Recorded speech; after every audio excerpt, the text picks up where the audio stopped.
Shalom saudara terkasih, hari ini kita akan membahas hal yang sangat relevan di dalam kehidupan generasi anak-anak muda. Dan tentunya juga memberikan kekuatan kepada setiap kita yang mendengar.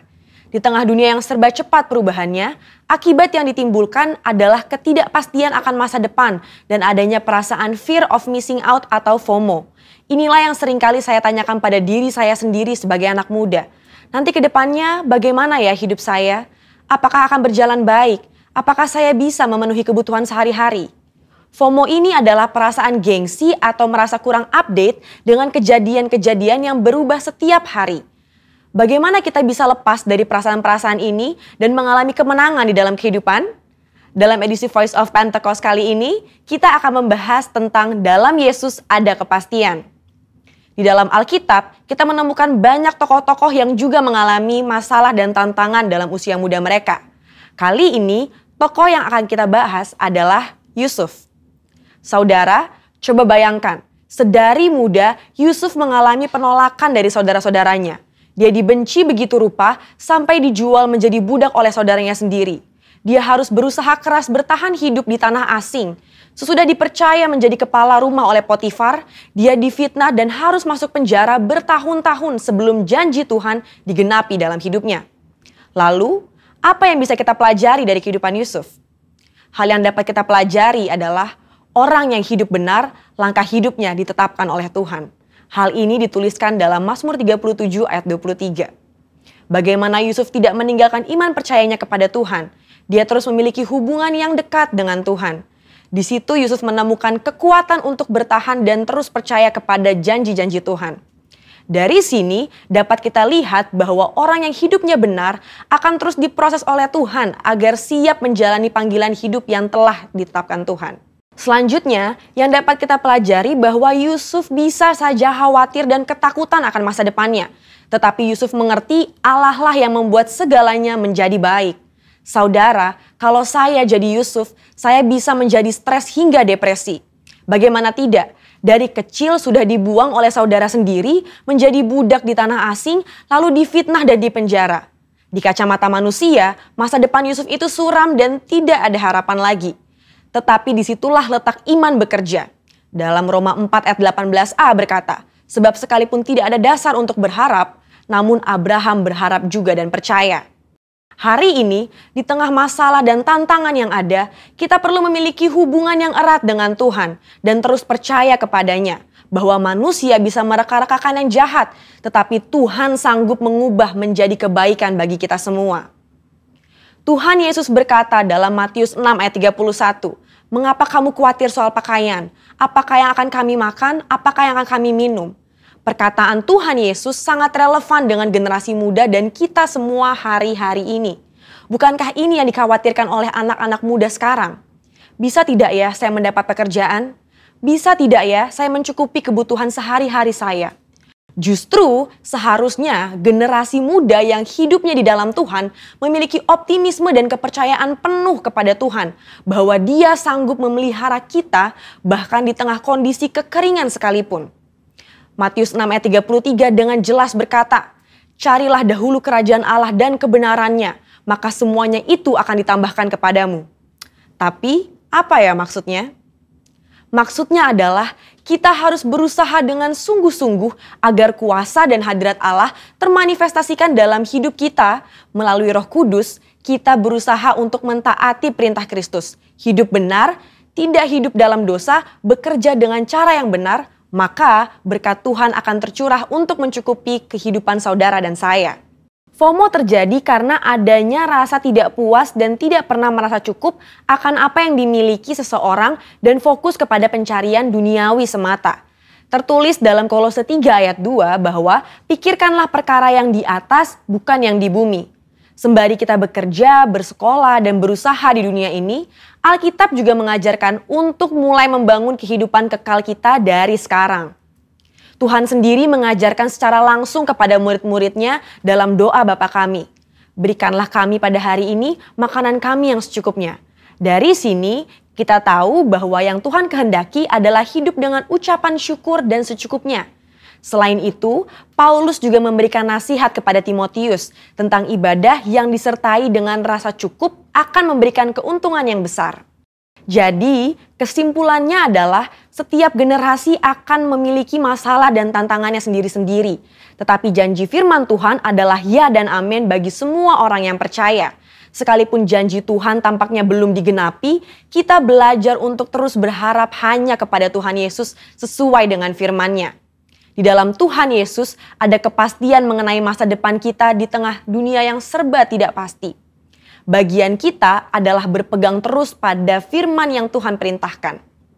Saudara, untuk penjelasan lengkapnya dari tim teologi kami, silahkan klik link yang ada di atas atau scan QR Code yang tersedia. Salam integritas, Tuhan Yesus memberkati.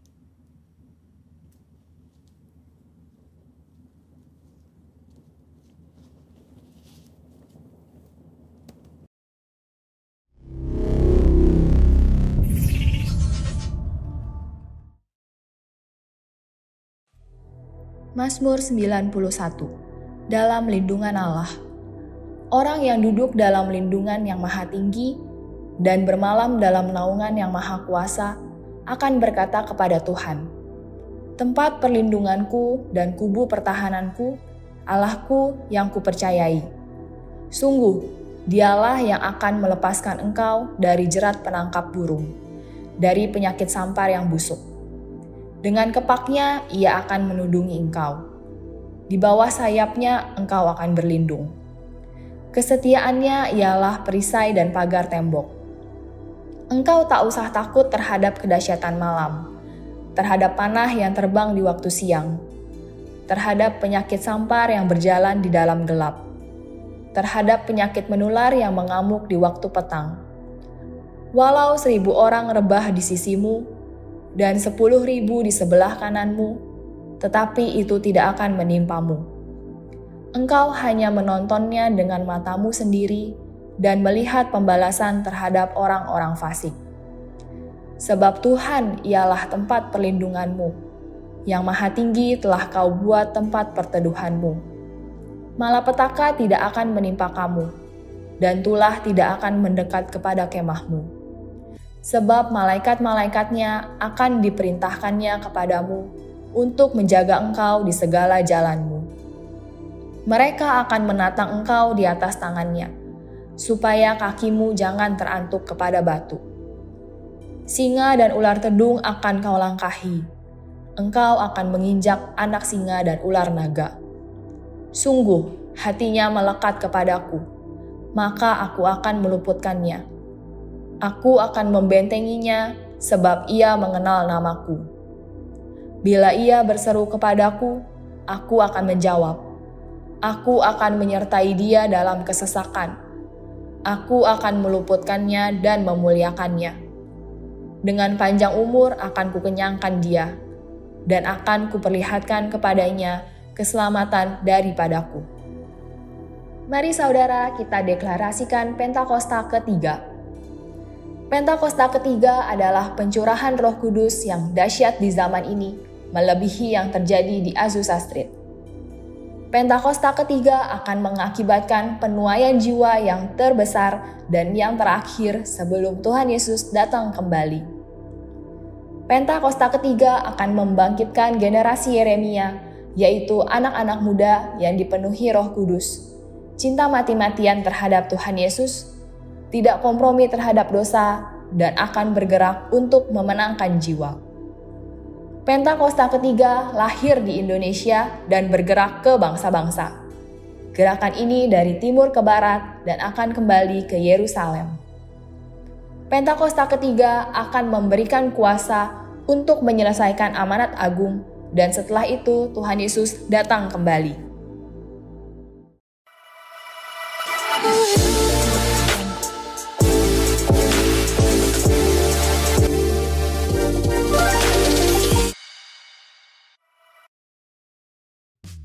Hai saudara, senang rasanya bisa menyapa saudara dimanapun Anda berada. Di kesempatan kali ini, saya ingin menyapa saudara yang baru pertama kali bergabung. Welcome home dan selamat bergabung di keluarga besar GBI dan Mogot. Saudara yang rindu didoakan bisa mengisi permohonan doanya di mobile apps GBI dan Mogot dan klik Care Center. Dan berikut info sepekan.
Saudara terkasih, mobile apps GB dan Mogot juga menyediakan fitur yang memfasilitasi jemaat untuk mengajukan permohonan baptisan. Bagaimana caranya? Pertama, saudara login dengan akun saudara di mobile apps. Setelah itu, klik Care Center. Kemudian, klik tanda plus. Pilih fitur yang saudara inginkan, yaitu baptisan. Isi data-data yang diminta seperti nama lengkap, nomor handphone, dan tanggal lahir. Setelah selesai, klik tombol simpan atau save. Tim kami akan segera menghubungi saudara perihal jadwal baptisan. Jika saudara masih kesulitan, dapat menghubungi kami melalui hotline di nomor 0858 80 500.000 atau melalui sosial media GB dan Mogot. Terima kasih, Tuhan Yesus memberkati. Saudara, jika saudara merasa terberkati dengan ibadah hari ini, saudara bisa klik subscribe dan share YouTube channel GB dan Mogot agar bisa menjadi berkat bagi banyak orang. Demikian info DM News minggu ini. Salam sehat dan selamat beribadah. Welcome home. Bersukacitalah di dalam Tuhan. Katakan haleluya. Haleluya. Ada kuasa di dalam sukacita, katakan amin. Sebab di dalam sukacita ada kekuatan yang baru bagi saudara dan saya, katakan amin. Apa kabar saudaraku? Saya percaya hari ini kebaikan Tuhan turun melimpah atas saudara dimanapun saudara berada saat ini. Katakan amin. Kita berikan sukacita yang meriah bagi Tuhan kita Yesus Kristus. Haleluya.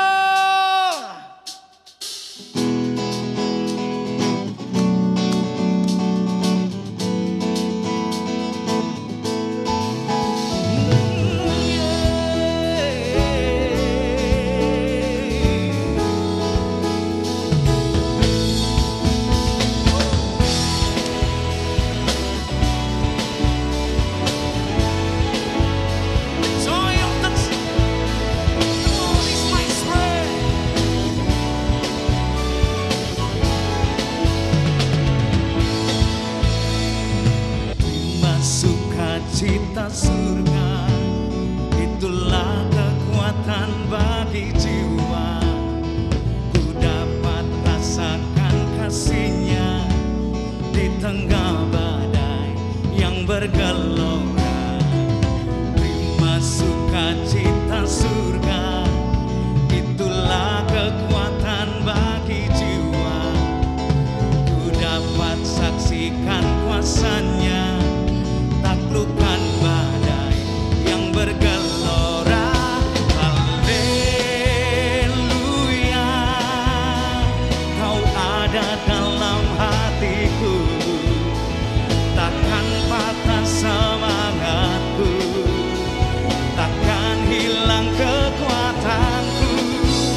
Haleluya, ku mau bersorak bagimu. Sukacita surga nyata penuhiku.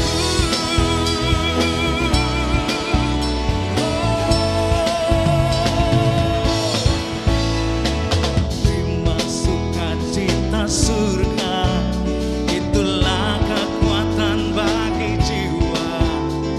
Ku dapat rasakan kasih-Nya di tengah badai yang bergelora.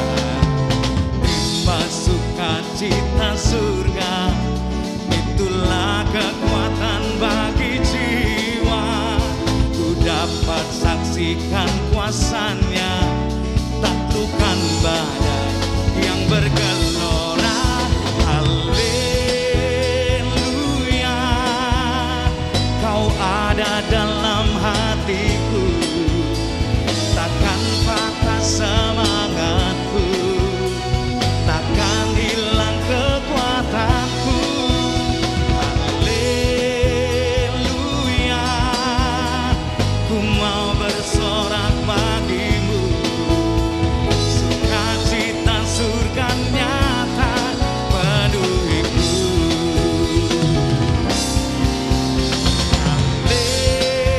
Haleluya, Kau ada dalam hatiku, takkan patah semangat.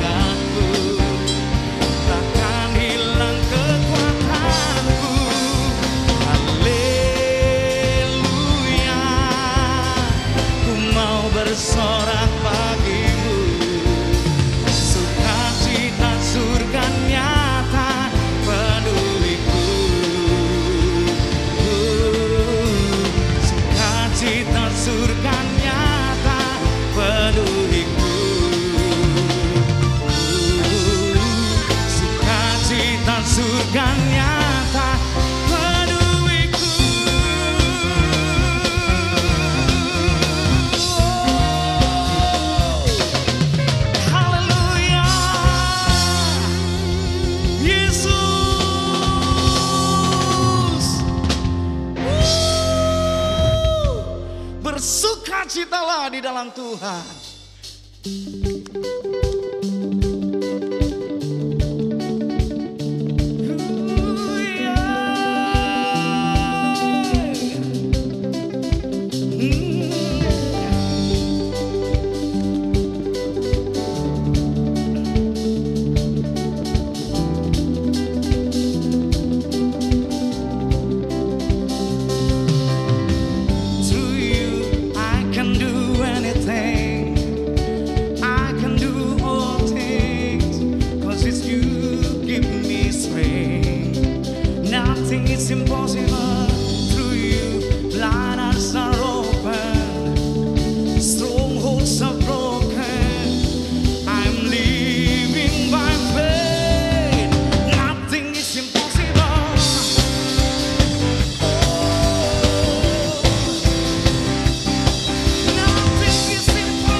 Nothing is impossible through you. Blind eyes are open, strongholds are broken.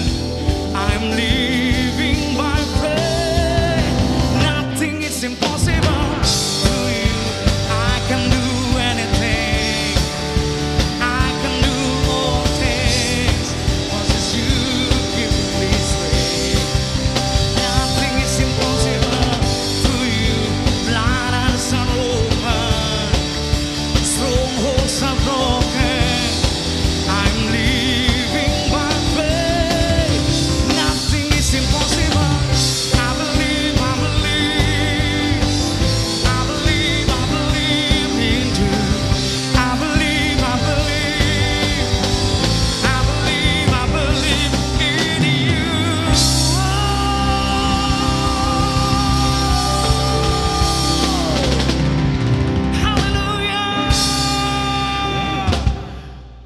Haleluya.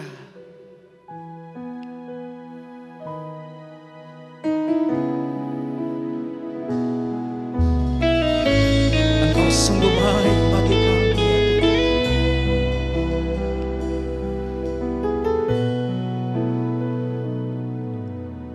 Kasih yang terindah telah ku terima,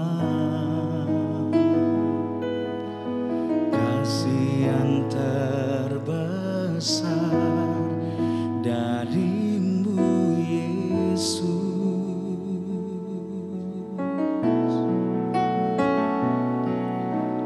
Bukan karena kebaikanku, bukan karena hebatku, namun oleh anugerah kemurahan-Mu Tuhan. Engkau baik, Engkau baik, sungguh baik bagiku. Engkau mulia, Engkau mulia, mulia nama-Mu Yesus.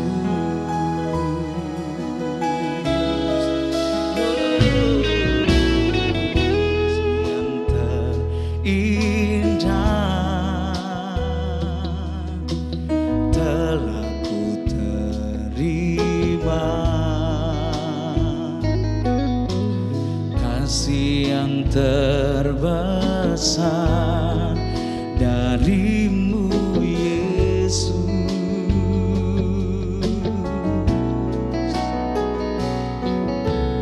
Bukan karena kebaikanku, bukan karena hebatku, namun oleh anugerah kemurahan-Mu Tuhan. Engkau baik, Engkau baik, sungguh baik bagiku.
katakan Yesus baik.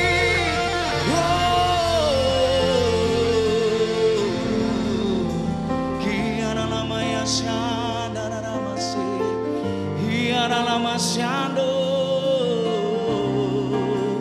kiana lama ya shanda lama, kiana lama takana lama ya shande.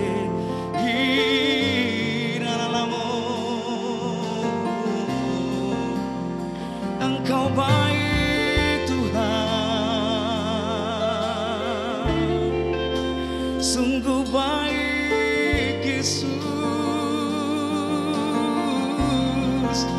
tak berkesudahan kasih dan rahmat-Mu, sungguh baik. Oh, rana lama ya shande.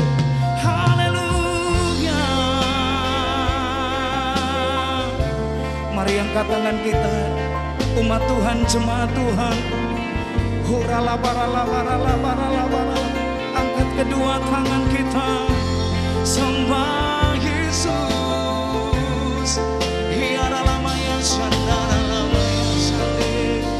Hora lama yang syanda. Haleluya. Hiara lama yang syanda.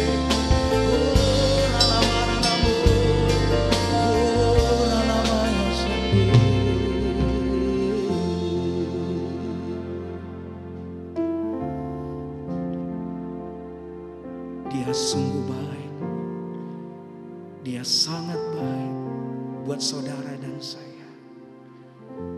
Ya Yesus baik, ya Yesus baik, ya Yesus baik.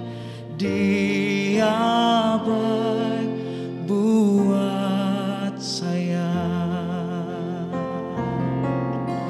Ya Yesus baik, ya Yesus baik, ya Yesus baik. Dia baik buat saya. Mari angkat tangan kita bersama-sama. Ya Yesus baik, ya Yesus baik, ya Yesus baik. Dia baik buat saya. Ya Yesus baik, ya Yesus baik, ya Yesus baik. Dia baik buat saya. Mari sembah Dia.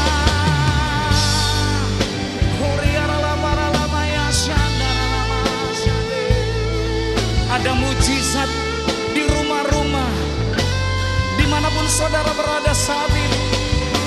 Mujizat Tuhan mendatangi saudara di tempat-tempat isolasi, di rumah sakit.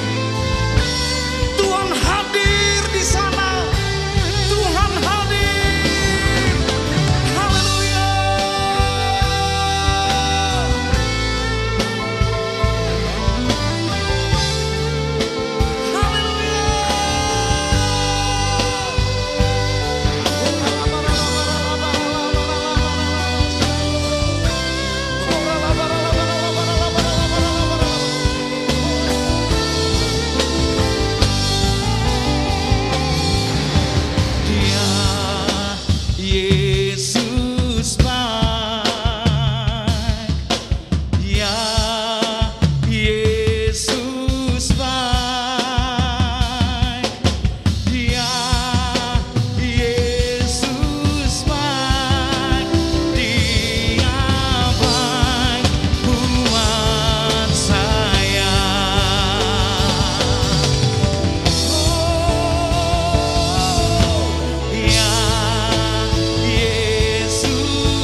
welcome home.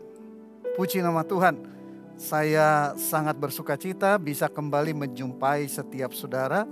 Sekalipun kita masih beribadah secara online. Kita belum bisa memulai kembali ibadah onsite kita karena situasi dan kondisi belum memungkinkan. Karenanya saya terus mengajak kita berdoa bersama-sama dan yakin Tuhan Yesus akan menolong dan memulihkan Indonesia. Saudaraku, hari ini saya mau mengajak kita merenungkan satu hal. Tema daripada khotbah saya hari ini adalah keluar dari kesuaman.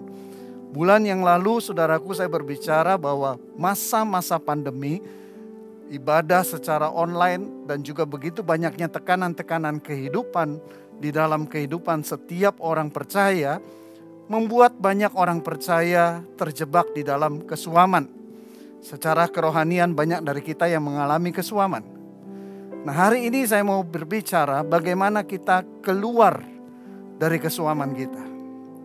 Saya mau ajak kita buka dari kitab Para Rasul pasalnya yang ke-17 ayat 16 dan ayat ke-17. Saya akan bacakan.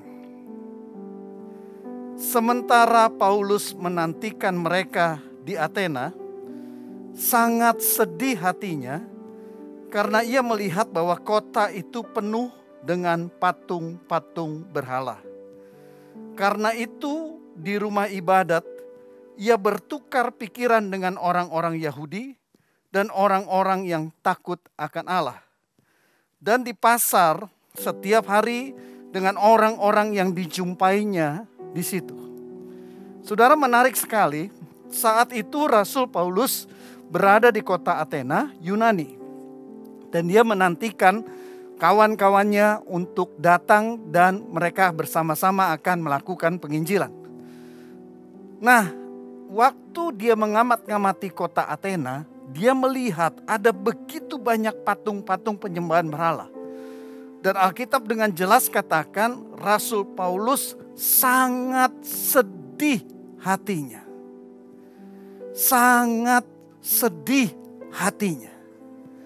Kenapa saudaraku Rasul Paulus begitu sedih? Karena dia melihat bahwa di kota itu ada begitu banyak orang belum percaya kepada Yesus. Mereka menyembah kepada Tuhan-Tuhan yang mati. Bukan Tuhan yang hidup, bukan Tuhan yang benar. Dan Rasul Paulus melihat kenyataan itu dan dia sangat sedih hatinya. Menarik untuk kita renungkan saudaraku, padahal orang-orang Yunani tidak ada kaitannya sama sekali dengan Rasul Paulus. Bukan sanak saudara, bukan kenalan, bukan teman, bukan family. Dia tidak punya hubungan apapun dengan orang-orang itu. Tapi waktu Rasul Paulus melihat ada begitu banyak orang di kota itu yang belum percaya kepada Yesus Kristus, hatinya sangat sedih. Saya mau ajak kita renungkan saudaraku, kenapa Rasul Paulus sangat sedih hatinya? Dan karena dia begitu sedih melihat kenyataan ada begitu banyak orang yang belum percaya kepada Yesus di kota itu, setiap hari dia menggunakan kesempatannya. Kalau dia di rumah ibadah, dia berjumpa dengan orang-orang Yahudi, dia bercerita tentang Yesus Kristus. Kalau dia di pasar, dia berjumpa dengan orang-orang yang belum percaya Yesus, dia bercerita tentang Yesus Kristus. Dia menggunakan setiap kesempatan yang dia punya untuk menginjili orang-orang yang dia jumpai. Karena begitu sedih hatinya dan dia begitu rindu untuk orang-orang itu bisa menjadi percaya kepada Yesus Kristus. Saudaraku, saya mau ajak kita renungkan. Kenapa Rasul Paulus sangat sedih hatinya? Padahal dia berhadapan dengan orang-orang yang dia kenal pun tidak. Tidak sama sekali tidak memiliki hubungan dengan dia. Saudara, Rasul Paulus menjadi sangat sedih hatinya. Karena dia tahu persis apa artinya keselamatan yang dari Yesus bagi setiap manusia. Menjadi percaya dan menerima Yesus sebagai Tuhan di dalam kehidupan seseorang, itu membawa orang itu mengalami satu perubahan di dalam kehidupannya yang sangat besar. Di mana perubahannya, saudara? Yang pertama, waktu orang itu menjadi percaya kepada Yesus dan membuka hatinya menerima Yesus sebagai Tuhan di dalam kehidupannya, maka dia beroleh jaminan keselamatan. Seluruh dosanya diampuni oleh Tuhan. Dan dia beroleh jaminan keselamatan oleh karena pengorbanan Yesus Kristus di atas kayu salib bagi setiap manusia yang mau percaya kepada dia. Artinya begini, saudaraku, kalau nanti orang itu satu hari meninggal dunia, maka ada kepastian untuk tempat baginya di dalam kerajaan surga. Saudaraku, hari-hari ini kita menghadapi ada begitu banyak kematian di sekeliling kita. Di seluruh muka bumi, bahkan di Indonesia, hari-hari ini tingkat kematian di Indonesia paling tinggi di seluruh dunia oleh karena pandemi COVID-19. Saudara, orang-orang yang meninggal bisa terbagi dalam dua kelompok. Yang pertama adalah orang-orang yang sudah percaya dan menerima Yesus sebagai Tuhan dalam juru selamatnya.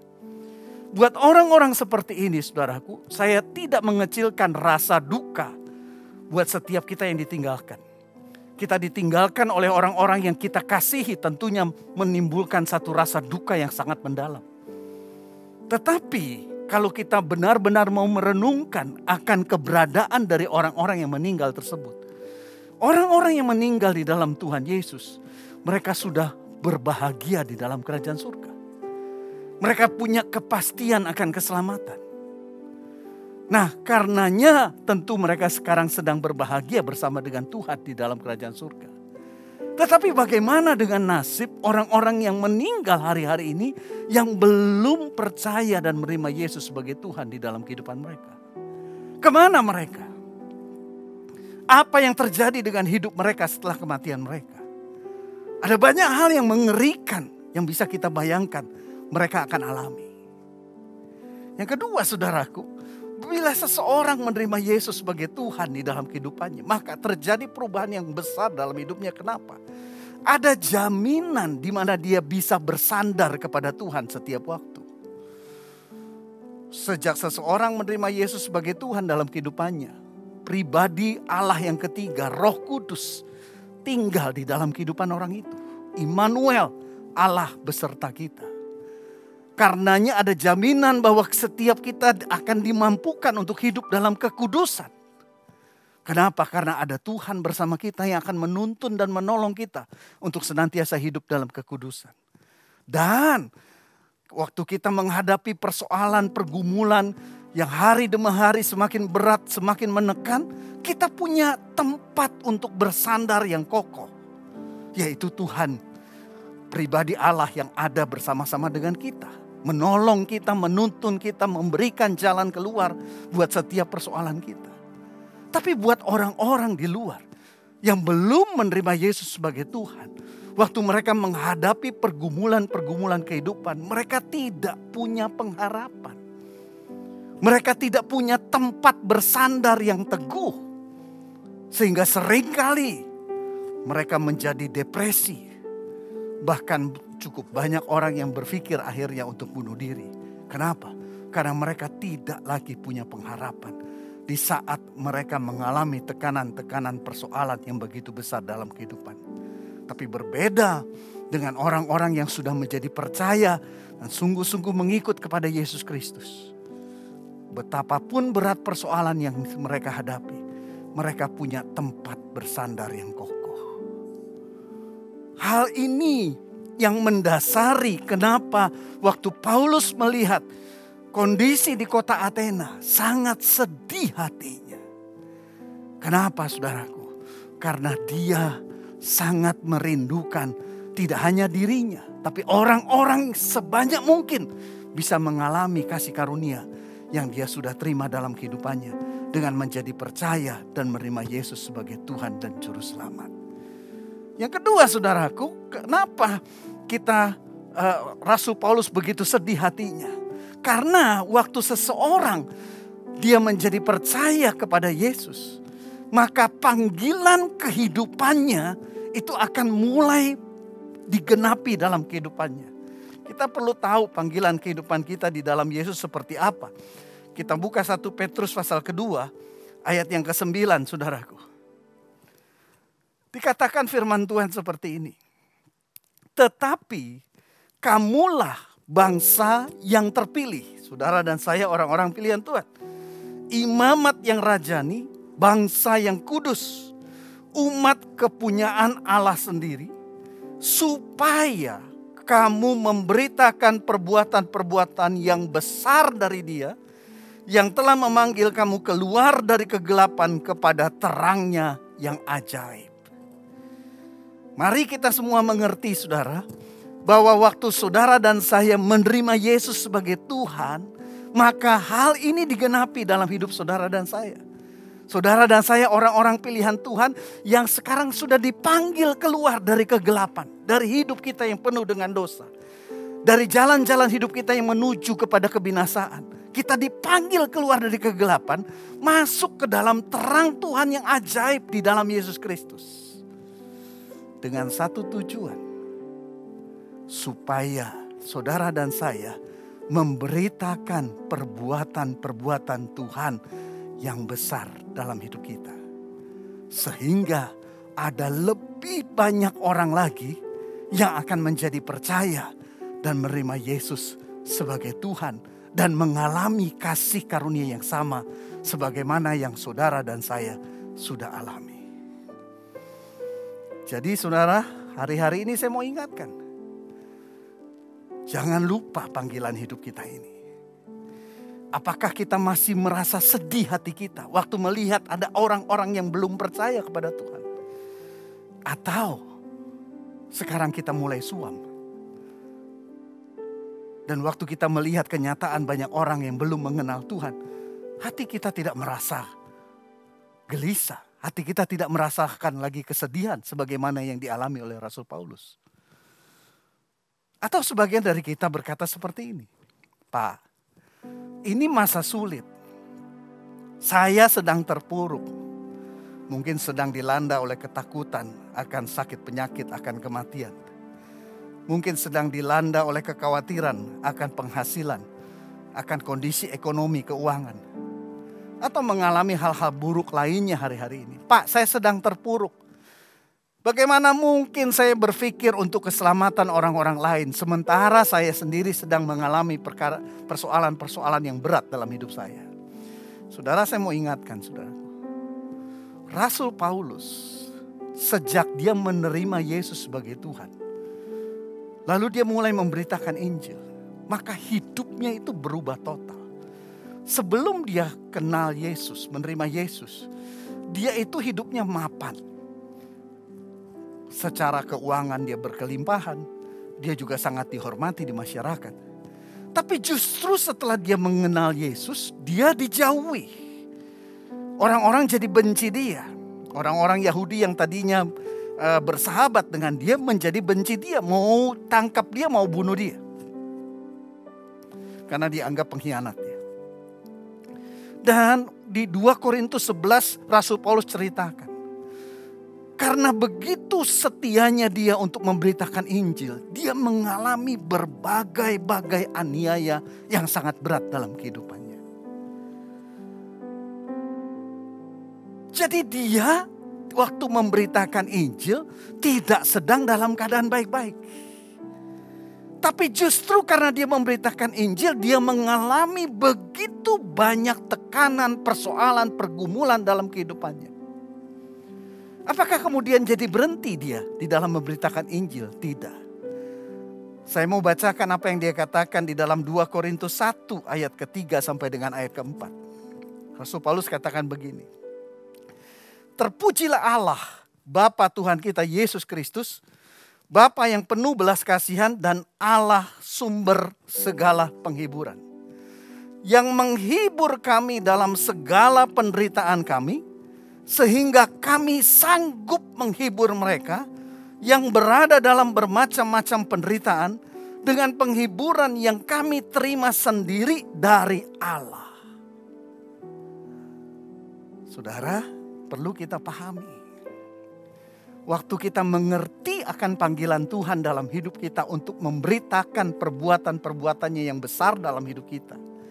Dan waktu kita bergerak menggenapinya, sekalipun kita mengalami banyak masalah, persoalan dan tekanan pergumulan dalam kehidupan kita, akan turun penghiburan Tuhan buat saudara dan saya. Sebagaimana yang juga dialami oleh Rasul Paulus. Dan ini yang memberikan kekuatan kepada Rasul Paulus untuk menghiburkan jemaat-jemaat yang digembalakan. Untuk terus bernyala-nyala memberitakan Injil kepada orang-orang yang belum menerima Yesus sebagai Tuhan. Pahami ini saudara.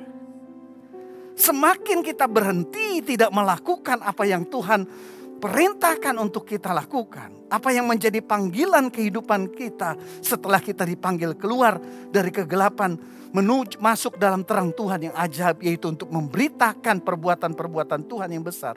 Semakin kita tidak menggenapinya, semakin kita terpuruk. Semakin kita tertekan. Tapi waktu kita bergerak, penghiburan yang datang dari Tuhan itu akan turun dalam hidup kita. Untuk memberikan kekuatan, untuk memberikan kemampuan, untuk kita terus memberitakan perbuatan-perbuatan Tuhan yang besar. Karenanya saudara, saya mau ingatkan, hari-hari ini jangan tinggal diam.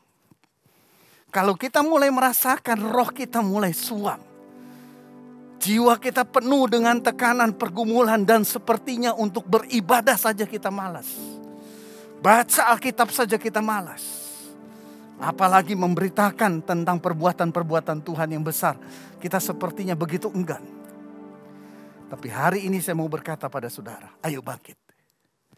Dengar pesan Tuhan ini. Ayo bangkit. Saudara dan saya bisa menerima Yesus sebagai Tuhan bukan kebetulan. Tapi karena saudara dan saya dipilih oleh Tuhan. Dan ada satu panggilan Tuhan buat hidup saudara dan saya.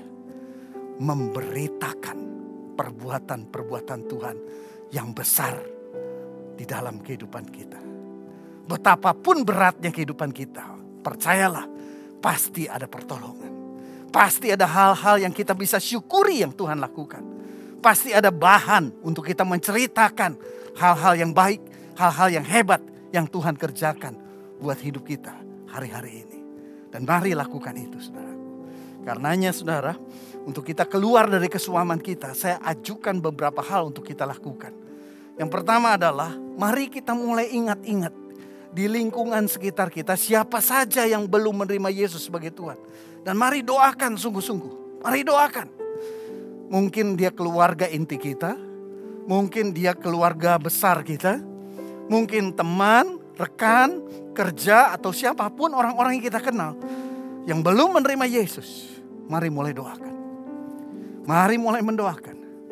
Bahkan juga kita mulai mendoakan wilayah-wilayah yang kita tahu masih banyak sekali orang yang belum menerima Yesus. Kita mulai doakan sungguh-sungguh. Kita mulai doakan. Dan sebagaimana yang dilakukan oleh Rasul Paulus, kita memanfaatkan setiap kesempatan. Dengan siapapun kita berjumpa, kalau kita tahu dia belum menerima Yesus sebagai Tuhan dalam kehidupannya, mari beritakan tentang Yesus. Kita nggak perlu tunggu harus hafal-hafal ayat-ayat saudaraku.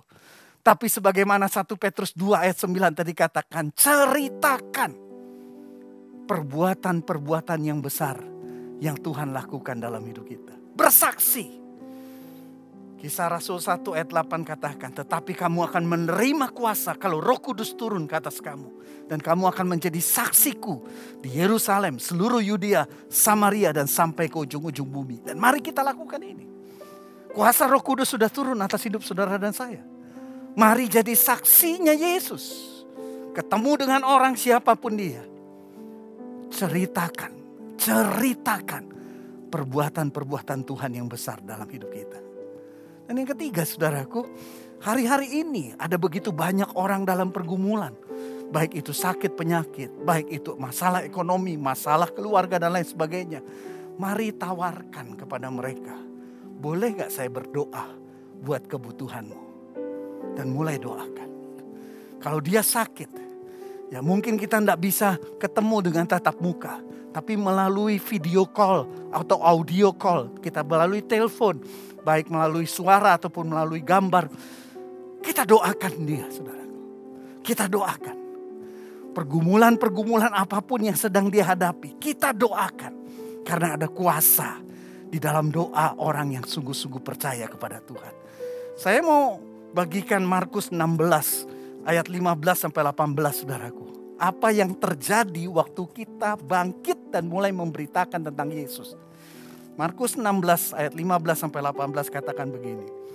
Lalu Yesus berkata kepada mereka, ia berkata kepada mereka, pergilah ke seluruh dunia, beritakanlah Injil kepada segala makhluk. Siapa yang percaya dan dibaptis akan diselamatkan, tetapi siapa yang tidak percaya akan dihukum. Tanda-tanda ini akan menyertai orang-orang yang percaya. Perhatikan, tanda-tanda ini akan menyertai orang-orang yang percaya. Mereka akan mengusir setan-setan demi namaku. Mereka akan berbicara dalam bahasa-bahasa yang baru bagi mereka. Mereka akan memegang ular dan sekalipun mereka minum racun maut, mereka tidak akan mendapat celaka. Mereka akan meletakkan tangannya atas orang sakit dan orang itu akan sembuh. Saudara, waktu saudara dan saya bangkit dan mulai menceritakan perbuatan-perbuatan Tuhan yang besar, khususnya juga kepada orang-orang yang belum percaya Tuhan, maka tanda-tanda ajaib, mujizat akan menyertai saudara dan saya. Percaya dengan iman. Waktu kita berdoa sungguh-sungguh dengan iman percaya kita, maka apa yang kita doakan itu tergenapi. Dan bimbing mereka, orang-orang yang sudah mengalami perbuatan Tuhan Yesus yang besar itu, bimbing mereka untuk menerima Yesus sebagai Tuhan di dalam hidup mereka. Dan yang terakhir, saudaraku, kalau mereka sudah menjadi percaya, menerima Yesus sebagai Tuhan, ajak mereka untuk bergabung dalam komunitas-komunitas rohani. Dan bimbing mereka untuk bertumbuh, semakin hari menjadi semakin serupa dengan Yesus. Saudara, sekali lagi saya ingatkan, hari-hari ini adalah hari-hari yang sulit. Saudara dan saya mengalami begitu banyak tekanan, pergumulan, beban berat. Tapi bukan berarti ini waktunya kita berdiam. Tapi justru ini waktunya kita bangkit dan memberitakan perbuatan-perbuatan Tuhan yang besar dalam hidup saudara dan saya. Waktu saudara dan saya bangkit dan mulai melakukan ini, maka tanda-tanda ajaib akan menyertai. Dan yang kedua yang tadi saya juga sudah sebutkan, penghiburan, kekuatan daripada Tuhan akan turun atas hidup saudara dan saya. Memberikan kekuatan, memberikan keteguhan, dan memberikan kemampuan untuk kita tetap melangkah dalam kehidupan kita dengan penuh keyakinan. Immanuel, Allah berserta dengan kita. Mari kita berdoa. Bapa, aku berdoa saat ini biar Roh Kudus-Mu menjamah setiap kami dan membangkitkan setiap kami. Kami tidak terpuruk dalam masalah kami. Kami tidak terpuruk dalam masa pandemi ini. Tapi justru kuasa kasih Tuhan membakar hati setiap kami dan membangkitkan kami. Untuk kami menjadi saksi-saksi Yesus yang berani hari-hari ini. Yang memberitakan perbuatan-perbuatan Tuhan yang besar dalam kehidupan setiap kami. Dan Bapa, biarlah tanda-tanda ajaib itu menyertai setiap kami. Saat kami mengirimkan WhatsApp, Telegram, ataupun pesan-pesan, ataupun saat kami audio call, menelpon Tuhan, ataupun video call dengan orang-orang itu. Kapanpun juga kami menjumpai orang-orang itu, kuasa Tuhan menyertai setiap kami. Kuasa Tuhan bekerja melalui kehidupan kami. Menjamah orang-orang itu. Dan membuat mereka menjadi percaya kepada Yesus. Dan menerima anugerah yang sudah kami terima dalam kehidupan kami. Terima kasih Tuhan. Biarlah anak-anak-Mu kami semua bangkit hari-hari ini. Dan kami sungguh-sungguh memberitakan perbuatan-perbuatan Tuhan yang dahsyat dalam hidup kami. Di dalam nama Tuhan Yesus kami berdoa. Amin. Saudara, kita akan masuk dalam perjamuan kudus. Saudara bisa siapkan roti dan anggur. Juga yang terpenting adalah mari persiapkan hati dan diri kita. Mari kita berdoa. Bapa, terima kasih untuk kembali kami beroleh anugerah untuk bersekutu dengan tubuh dan darah-Mu. Kami percaya ini waktu yang sakral buat setiap kami.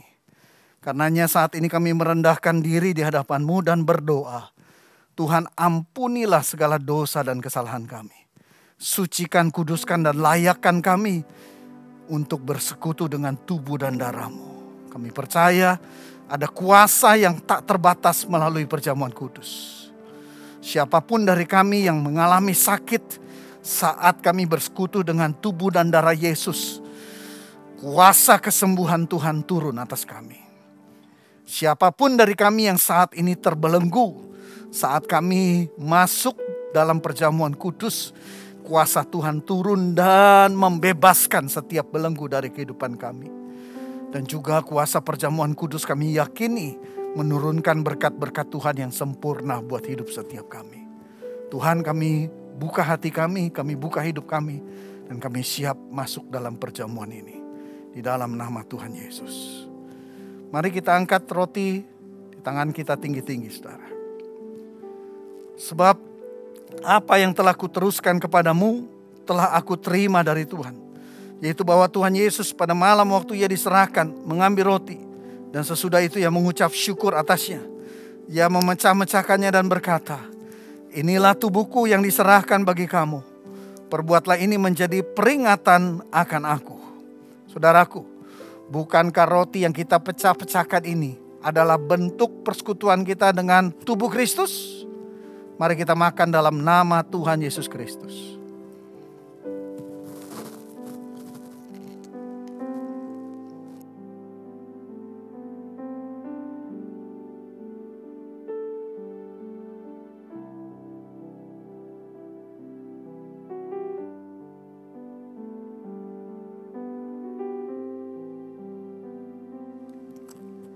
Mari angkat cawan kita.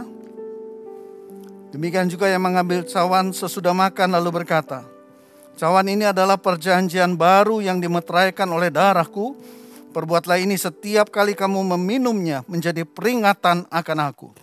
Saudara, bukankah cawan pengucapan syukur yang atasnya kita ucapkan syukur ini adalah bentuk persekutuan kita dengan darah Kristus? Mari kita minum di dalam nama Tuhan Yesus Kristus.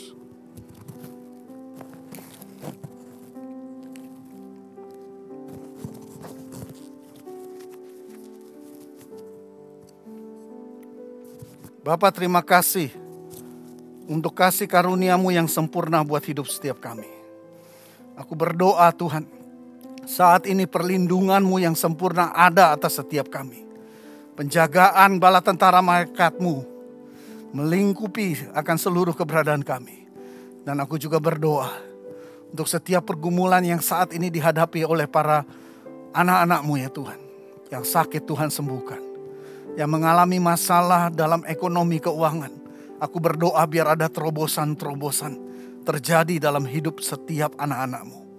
Yang mengalami masalah dalam hubungan keluarga.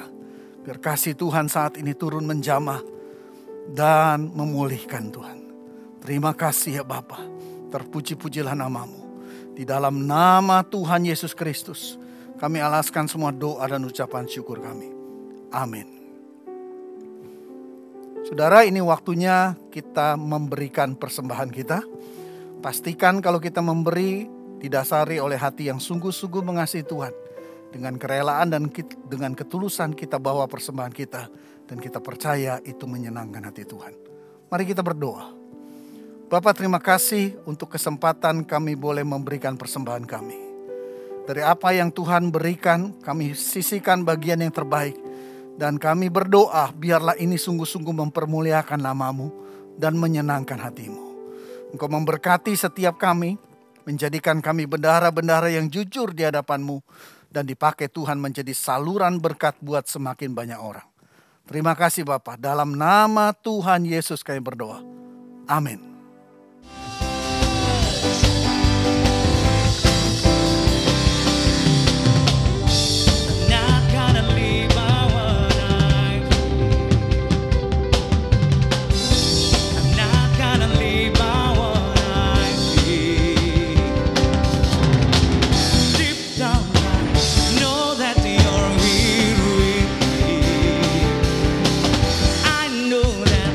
You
Saudara, ini waktunya kita menerima berkat daripada Tuhan.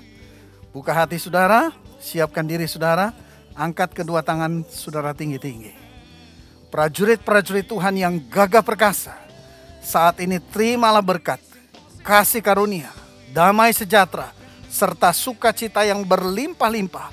Curahkan Bapa dari surga melalui Tuhan kita Yesus Kristus di dalam persekutuan dengan Roh Kudus, dicurahkan mulai saat ini sampai selama-lamanya. Setiap kita yang diberkati sama-sama katakan amin.